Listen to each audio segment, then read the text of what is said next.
You're listening to Moon Monkey. On this episode, we talk about Alita, the Battle Angel, directed by Robert Rodriguez. So Alita is based on a manga from the early 1990s. I think it was later turned into an OVA.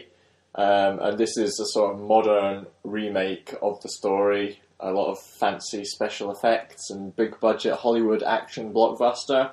The story centers around Alita, who is played by Rosa Salazar, and she is a cyborg who's picked up by Christoph Waltz's character, Dr. Ido, who finds her, basically just her head is the only thing that's left. There's no body, it's just a head. But the cyber brain is still intact. So he takes her back, gives her a new body, which is... Are we going to do spoilers, or...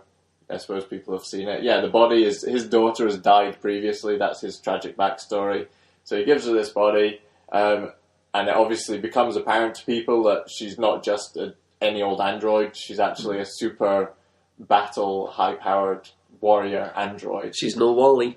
No, she's certainly not. And there's also a sort of love story going along there with Alita as well, who falls in love with this boy, he falls in love with her, and that's going along there as well.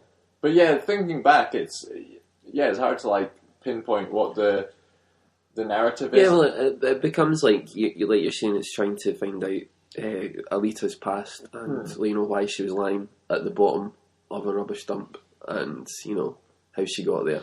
Really, from what I've heard from people based on the manga, this actually forces the first 2 volumes of the manga into one film. They say the first manga was about her past, and the Machine Ball stuff was the second, Motor Ball stuff was the second one. But here they've put it into one movie. So it's that's why you're not clear what you're meant to be focusing on, which is the important part. Well, I think it turns into trying to get to the city that's floating above the town below, because it's there's been the fall, the massive war years ago between Mars and Earth. Yeah, there's a little bit of that in it too. But yeah, there's lots in there. The post-apocalyptic landscape. Yeah, as all movies are these days, as the world may be anyway. Yeah, I felt like there was some interesting stuff in there, an interesting backstory about what happened. I think it's 300 years before the film takes place. There was this event, the Fall, and a big battle took place, and there was Martians, I think, a Martian force came and invaded. Yeah, you don't really get a lot of that. Yeah, it doesn't. It doesn't give you much of that. There were positives for the film. I really like the action sequences. The special effects were pretty good. And yeah, the design. I like the design work. If you're a fan of cyberpunk and this kind of aesthetic with robots and androids and transhumanism, these kind of themes. Yeah, I mean, there's loads of stuff you can point to as maybe being influences, with Blade Runner, especially Deckard, and being a hunter warrior and hunting down, simulants and synthetics and things like that. And Elysium, obviously, with the city above and the poor people below, trying to get out of that thing, and Rollerball with that kind of stuff, and RoboCop, this little stick in a RoboCop and stuff like that. But yeah, I mean, it's kind of dystopian sci-fi. It builds a cool world. I think it does that very well. And the motorball roller derby type scenes are really amazing. It kind of reminded me of Star Wars pod race kind of thing. That's what it made me think of. I think that was done really well. It was interesting. It was entertaining. There were some really cool action sequences. Individual action sequences were good. It just, the narrative and the plot wasn't really pulling things together in the way that it should have been. And then towards the end of the movie, you realise it's not going to wrap up with a really satisfactory resolution. No. I think it would have been better just to make Mahershala Ali the main villain. Make Vector the main villain, and the whole thing about trying to bring down his corrupt motorball. But the problem is you've got a narrative which is above that, and probably the more interesting narrative, which is where Alita came from. But they never kind of push that to one side. They never really go into that. So essentially, Vector is the main bad guy, but he is quite a weak villain because you never really get the full idea of he's in control and what is because he's been controlled by another person for some of it. But for all you said there, I quite enjoyed it. and it looked good, and there's enough mystery in there.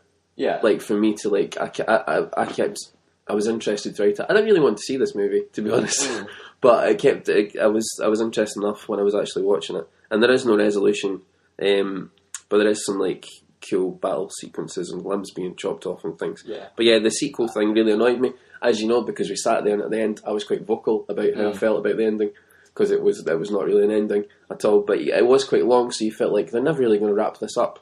Yeah, it just stopped. Yeah. In the middle of the story.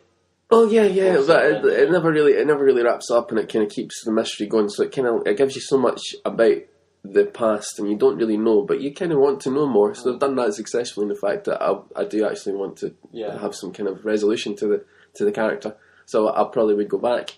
But yeah, it was an annoying ending. Things for me is like you didn't really get enough to become invested in the characters, and it didn't have any subtext. Like the other movies you mentioned, like Blade Runner, even RoboCop, or especially RoboCop, is like the satire of the sort of 80s.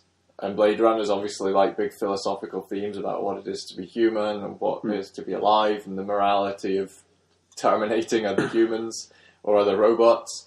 But yeah, this film, it felt like the themes were there, but the film wasn't really interested. It was all surface. There was nothing under that. I'm not putting in that category. I'm just saying like you can see where they're coming from with their ideas. Oh yeah, but I felt like it could have done with more of that. Like it just felt a little bit hollow. Like it was good special effects, but it's all visual. There's nothing. You don't go away thinking about anything thinking about anything deeply. It's just that happened and it was fun. I agree, but like I was still entertained throughout it. I was never bored. It was quite long, but I was never like, there was enough action there, and there was enough little smaller villains for her to conquer along the way, and it kept going. I didn't love it, but I was entertained throughout it, and it looked good, and there was enough of a mystery throughout it to keep me interested. Yeah, I just felt it should have been better for the budget, and like obviously like the background is there. Like you could have built something more entertaining. But I think they're leaving it for that's the whole thing. That's the sad thing about it is like the background. This is just a setup for, and they are going to obviously explore that in the future. But yeah, for me, I liked it. It was I'd go and see it, but it's not. If you're looking for an ending, you're going to be disappointed. Yeah. If you're looking for some sort of like light entertainment set in a sort of fun sci-fi universe. And like we say, some of it's a bit derivative of other sci-fi, but there are some unique elements in there. So yeah, if you're just looking for some kind of entertaining popcorn fun, then yeah, it's maybe worth checking out. So that's our review of Alita. Make sure to like and subscribe, and we'll be back with more reviews.